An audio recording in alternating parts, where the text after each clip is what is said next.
السلام علیکم ورحمۃ اللہ وبرکاتہ۔ الحمدللہ، اللہ تعالیٰ نے ہمیں ایک ایسا خوبصورت اور یادگار دین نصیب فرمایا جس کی یادیں شاید عمر بھر دل و دماغ میں تازہ رہیں گے۔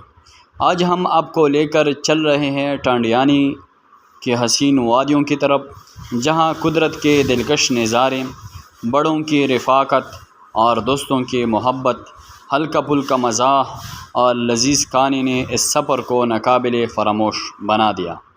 23 جولائی بروز جمعرات صبح تقریباً 10 بجے ہم جامعہ محمدیہ شیروجنگی پشاور سے روانہ ہوئی۔ اس مبارک قافلے کی قیادت جامعہ محمدیہ پشاور کے شیخ الحدیث رئیس دارالافتاء حضرت مولانا مفتی محمد نعیم صاحب دامت برکاتہم العالیہ فرما رہے تھے۔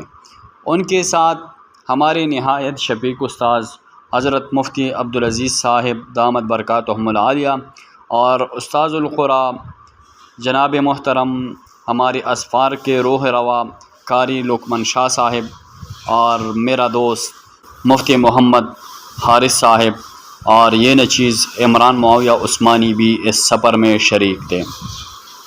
یہ خوبصورت ٹور دراصل ہمارے عزیز مفتی محمد حارث صاحب کی محبت، اخلاص اور بہترین منصوبہ بندی کا نتیجہ تھا۔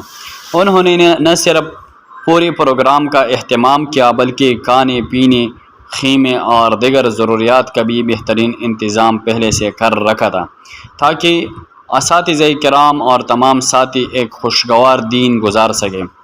اللہ تعالیٰ ان کے اس خدمت کو اپنے برگاہ میں قبول فرمائیے اور انہیں بہترین جزائے خیر عطا فرمائیے۔ جیسے ہی گاڑی نے سفر شروع کیا، یوں محسوس ہو رہا تھا کہ سفر نہیں بلکہ ایک خوبصورت محفل سج گئی ہو۔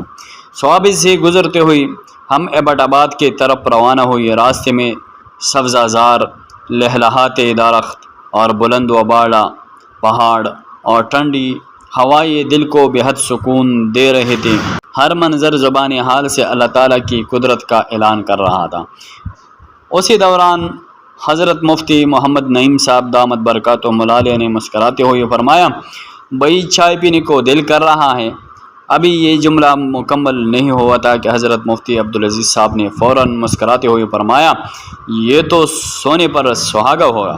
بس پھر کیا تھا، سب نے اس تجویز کی بھرپور تائید کی اور فوراً ایک مناسب ہوٹل کا رخ کیا۔ اللہ اللہ ایسی کڑک چائے کہ تکن کا نام و نشان نہ رہا اور ساتھ ساتھ ایبٹ آباد کے مشہور سرخ میٹھی روٹیاں بھی مل گئے۔ چائے کی ہر گھونٹ اور روٹی کے ہر لقمے نے سفر کا لطف دوبالا کر دیا۔ چائے نوشی کے بعد ہمارا سفر دوبارہ شروع ہوا۔ جو کہ گاڑی ٹانڈیانی کی طرف بلند پہاڑوں پر چڑھتی جا رہی تھی، یوں محسوس ہوتا تھا جیسے ہم بادلوں کی طرف سفر کر رہے ہوں۔